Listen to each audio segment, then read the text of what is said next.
висока лекција, браќи и сестри, е човек да разбере дека не само е политичко битие. Гледате, евреите денеска го примаат Христос како политичко битие.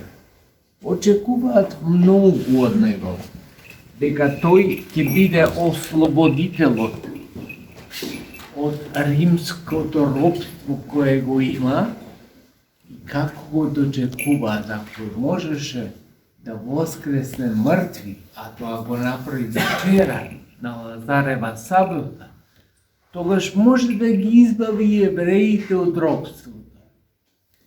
Меѓутоа, човекот размислува времено, се додека живее во времето.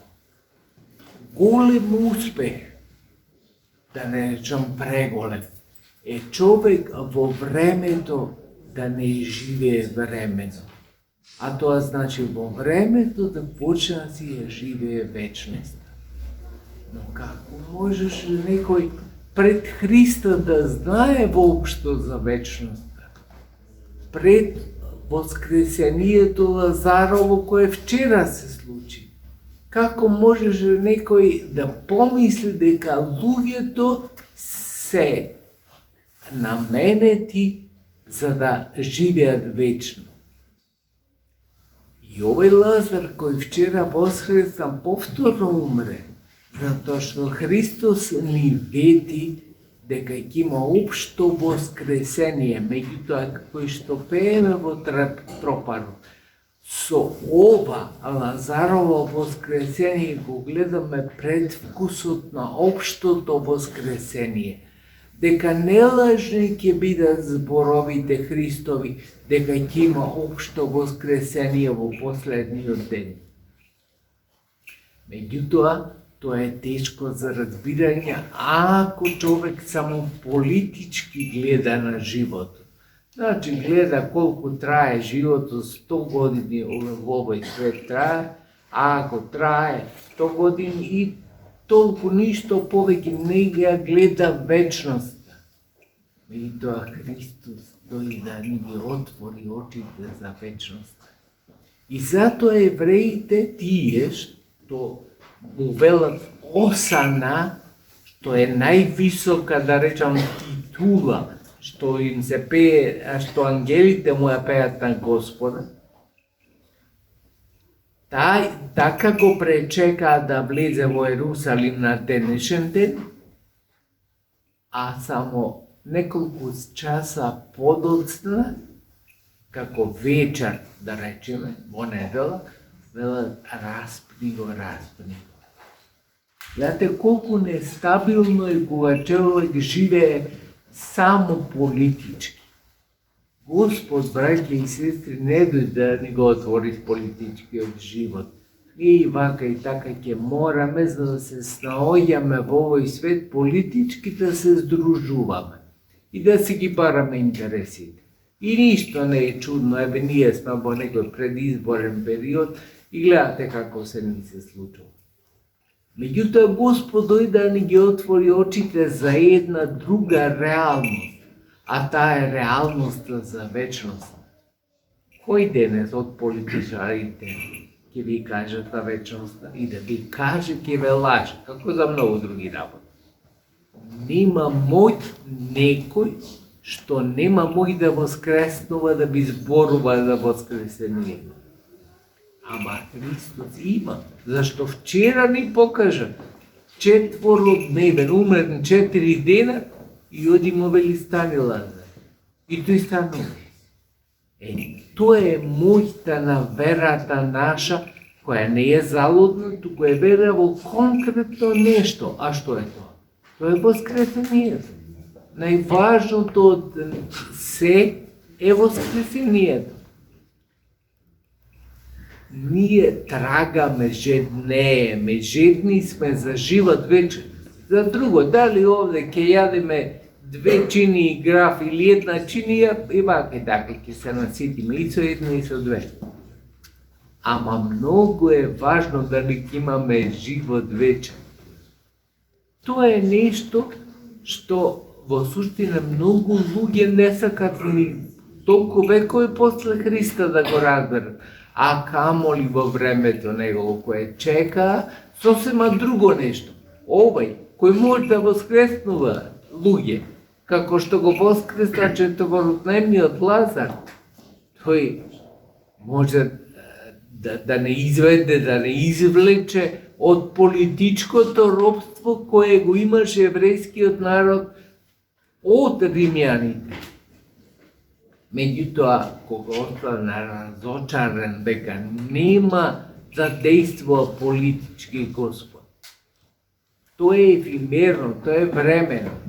Дали денес ќе видиме слободно колку сме поминале во историјата во овој народ. Па тебе, ова село, каде што денес служиме крај Бугаштан, е толку старо, кое поиќе од 2000 години може би е старо. И во ова село знаеме дека вреди само оној кој избавува од смртта и кој не воведува во вечноста. Се друго, дали ќе полагодно ќе живееме во овој живот кој трае 100 години, а ако трае, пазите, 100 години, ретко кога трае 100 години, ама дури и толку да трае ќе помине како една секунда. Колку стотици години такви поминале во овие илјадници години откако само постои селово. Тоа треба да не заинтригира, тоа е важното, тоа е смисла дава на животот, да не заинтригира има ли живот вечен. Ние луѓето не се задоволуваме со ефимерни работи. Односно, бар не треба да се задоволуваме. Да се задоволиме само дали ќе ни биде полна усата или полн желудец. Тоа ќе помини. После, кога ќе дојде последниот ден на смртта, што ќе размислуваме, што ќе бараме тогаш? И се ближи, браќи и сестри, големиот, најголем празник, кој не е само празник да го прославиме, да се сетиме како што вела било еднаш се случило некогаш. Тоа треба да постане наш живот, а тоа е воскресението. Воскресението да постане, да замислите еден човек кој живее сега во времето, а знае дека никогаш нема да го сотре смртта. Откако тој ќе премине преку смртта во друг живот, ама и тогаш ќе живее. Каква сила има таквиот човек? Тоа сме ние христијаните. Затоа го славиме воскресението, зашто ни дава таа перспектива. Во која друга религија им дава перспектива на воскресение, дека веднаш или имат бар ветување? Во која друга религија имаат ветување дека во последниот ден ќе дојде Господ повторно со сите ангели и ќе го направи страшниот суд. Тогаш ќе бидеме судени за делата кои ги правиме во овој живот. Зошто ќе бидеме судени? Сака одмаз да ни направи Господ. Господ е милостив и по милост дури ќе не суди.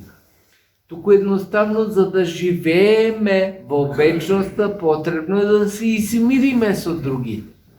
Замислите нечија вечност да биде само кавга и злоба и нетрпеливост. Таквата вечност, што ќе му е на човек? Ама сакаме вечност во која ќе има мир и хармонија. Прво што се молиме на литургијата е во мир на Господа да се помолиме. Зашто тој мир сите чезнаеме, нема. Што се вика расипаниот човек, чезне да има мир во семејството, во околината каде што живее, во селото, значи, во државата, а се молиме и за мир во целиот свет, зашто знаеме дека Мечката која игра на вратата на комшијата ќе заигра и на мојата. Ако се молиме само за мир во мојата куќа, а да има немир во соседството, што сме направили? Ќе дојде еден од другата куќа, ќе ни го прекине животот прерано. Што значи, тие се работи кои ни ги отвора црквата. И само во црквата ги имате. Кај ќе слушате, денес ги слушате програмите на политичарите, колку се тие осварливи, нема да зборувам се, меѓутоа ви кажува некој за вечност и за вечниот живот. Нема да имате никаква вечност ако останете само политички битие. Затоа ја имаме црквата. Црквата не ги отвора тие перспективи и можности за вечноста. Тоа што не може да не го отвори ни политиката, нити науката, нити некоја друга дисциплина во живот. Тоа ни го отвора црквата. Затоа сме повикани да се потрудиме секогаш. Еден живот имаме, ама тој да го оплодуваме во црквата. Тоа значи секое дејство наше да биде со благослов на Господ наш Исус Христос. Тогаш кога е со благослов, тоа му е угодно на Бога. И затоа не може да кажи после 100 години, а ќе те судам за ова и што јас ти дадов благослов. Не е возможно, ти Господ е доследен, Господ е ист и вчера, и денес, и утре. Тој не е различен па да се менува како што се менува често пати карактерот на луѓето. Ете, таја перспектива да ја држиме, браќи и сестри, зашто таа перспектива ни нуди нов живот кој ни е потребен. Стариот, изветвен живот не носи во смрт. Нема нечи живот што не носи во смрт. Сите ќе го поминеме таа врата на смрт. Меѓутоа многу е важно да имаме воскресение. Еве, овај ден, цветници, предходниот Лазарева сабота, ни ја даваат перспектива за дека ќе имаме живот вечен. Ние утре, од Велики понеделник и Велики вторник, со Христа сострадаме службите до Велика сабота, се служби во кои се јавува жалоста наша заради неправедната смрт Христова. Ама таа жалост кај нас не е како да кажеме на некој кој не е може би многу верник и ќе му замине некој од семејството и тој ќе остане да риде и да тажи само без надеж дека тој човек е воскресна во последниот ден. Ние не. Ние имаме жалост, имаме тага, зашто прво ја гледаме неправдата, каква неправда му е направена на Господица Христа, а со ништо не ја заслужи. Меѓутоа знаеме да проповерата, секако знаеме дека нам и нему прво, нам после, ни следува воскресение и живот вечен.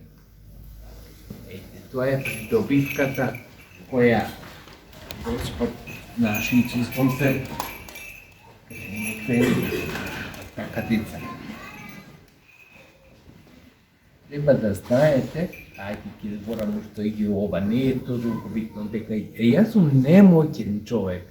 Мене морате да ме држите како што ме држите. Изблагодарен сум и задоволен, ама многу цврсто за да имам сигурност во мојот од, затоа што јас сум волен човек.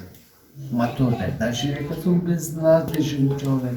Еве, цело време зборувам за тоа, за надежта и за животот вече. И за сите болни зборувам со време.